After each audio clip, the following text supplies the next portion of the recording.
It's day 3 here as we're creating our personal operating system. And I'm so excited that you've joined us here on Winning Begins at Home. Thanks for downloading the show.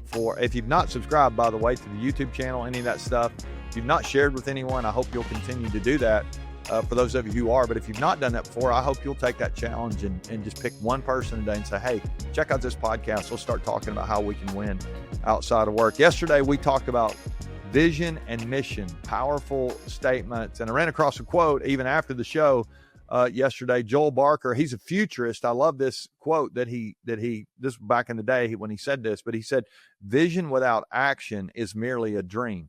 We challenged you yesterday to identify, like, what do I dream about 10 years from now being true? But he says, vision without action is merely a dream. Action without vision just passes the time. So we can be busy if we're not heading towards something. You know, it's really not doing us a lot of good. I mean, and then he says vision without action, though, or vision with action, though, can change the world. And I do believe it can change your world. And so I hope yesterday you got something out of that. You've really been thinking vision and action, vision, mission, if you want to say it that way. Today, though, I want us to think about our core purpose. I want us to think a little more about not where we're going as much as why we're going there. And a couple of things here. Let's start with a question. And here's the question today. If I stripped away all the stuff that you do, you know, we think about our work, this is what we do, or our home, our family, you know, if you just pulled everything back, all your roles and what others expect of you, what would you say that you're really here on earth to do? Like, why are you here?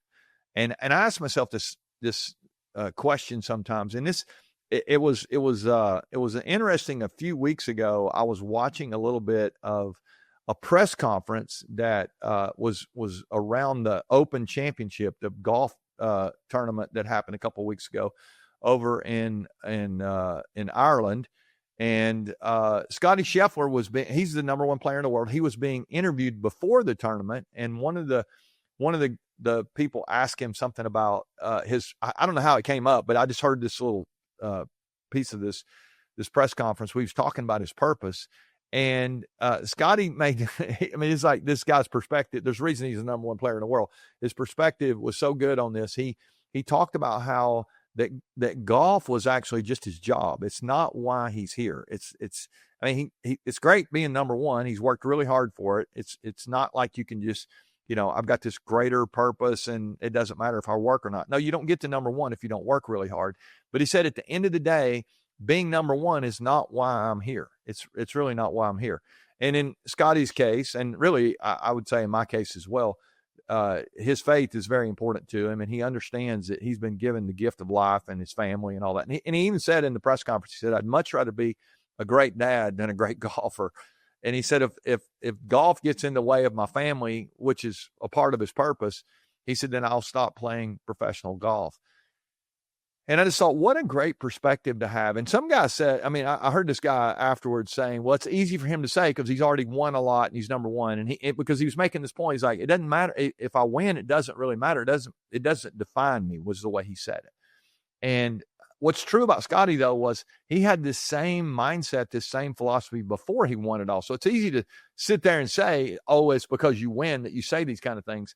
But truthfully, this was who he was before he started winning. From everything I read and everything I've heard.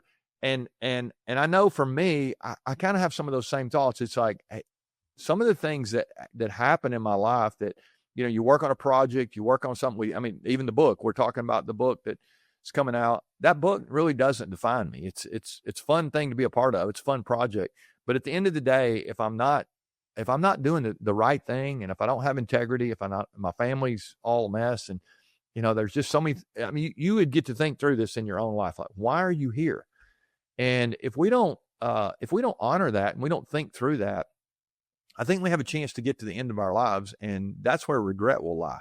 And so if we play the movie forward 10 years, that's one thing. But if you start thinking about what are people going to say at your funeral? Or I always like to go to my 80th birthday party because I don't want to envision my funeral yet, but if you could go to your, let's just say your 80th birthday party, maybe you're that 15-year-old who's listening, or that 25-year-old who's a new young mom or dad, and you start thinking, well, 80 is a long time away. Well, it's yeah, it is, but it's actually something that we need to be thinking about. Like, what do we want people to be able to say when we get to the end of our lives? And I think if we can work backwards from there, we're going to set ourselves up for way more impact and legacy and actually joy on our end. I think it's just so much better to live our lives understanding that there are things that are going to fulfill us and things that are not. Scotty, in the press conference, mentioned, he said, if I win a golf tournament, he was even gave an example. He said, I won a golf tournament out at the Byron Nelson, which is out in Dallas, and that's where Scotty's from. He said, I won this golf tournament in my hometown. I was thinking,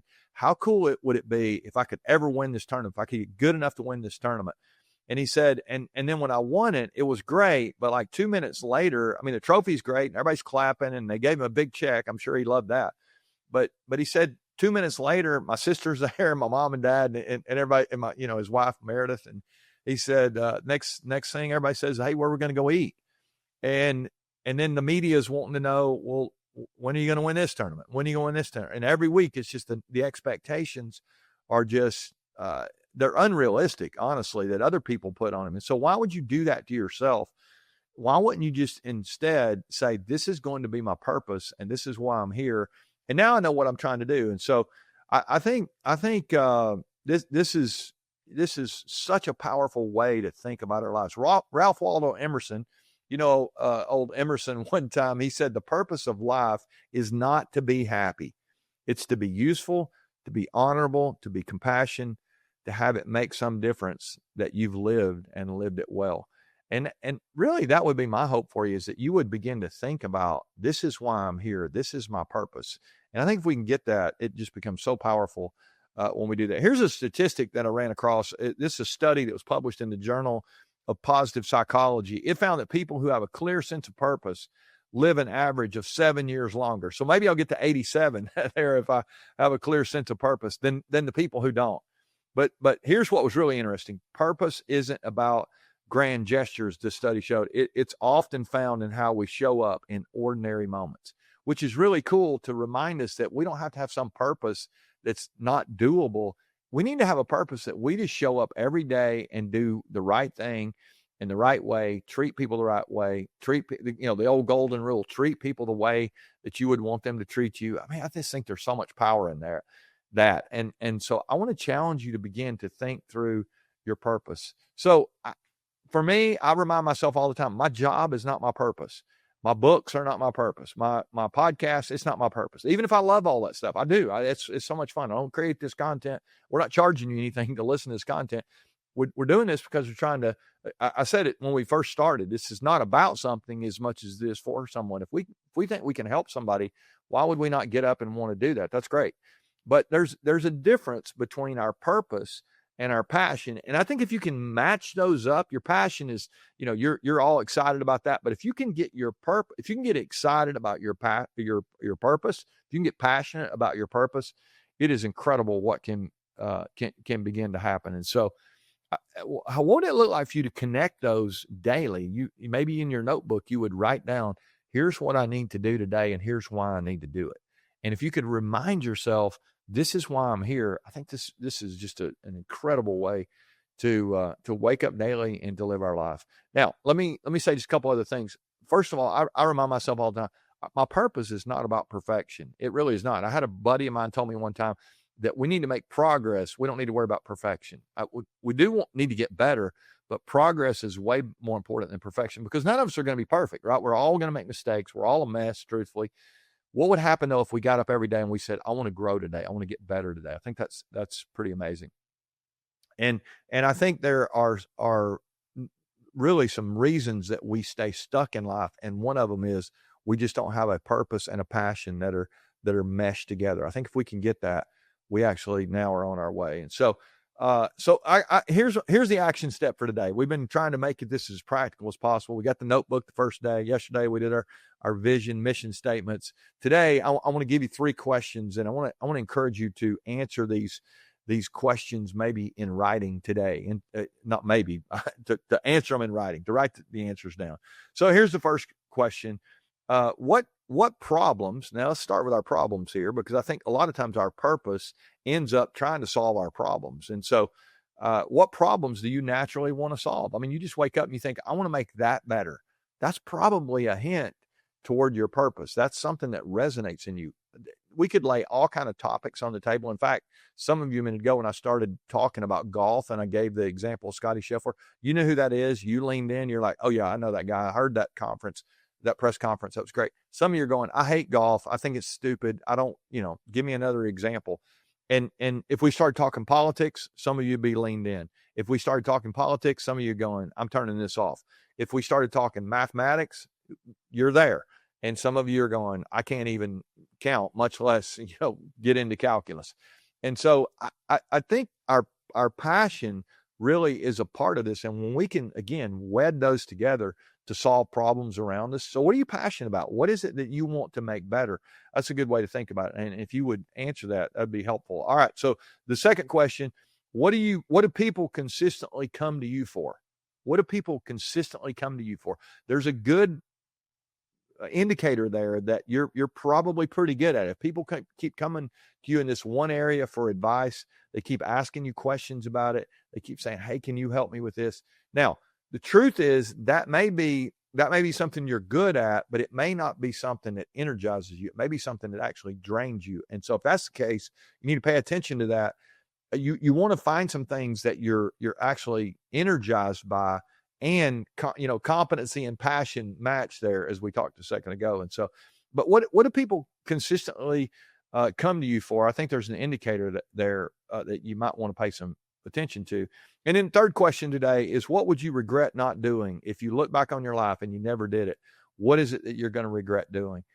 I think there'll be some themes maybe in these answers. What problem you want to solve? What do people come to you for? And if you get to the end of your life and you don't do it, what are you going to regret? That's going to help you discover your purpose here. So your purpose, I don't think it's hiding in some future version of yourself. I think it's in you now. You kind of know it. You sense it. The people around you do.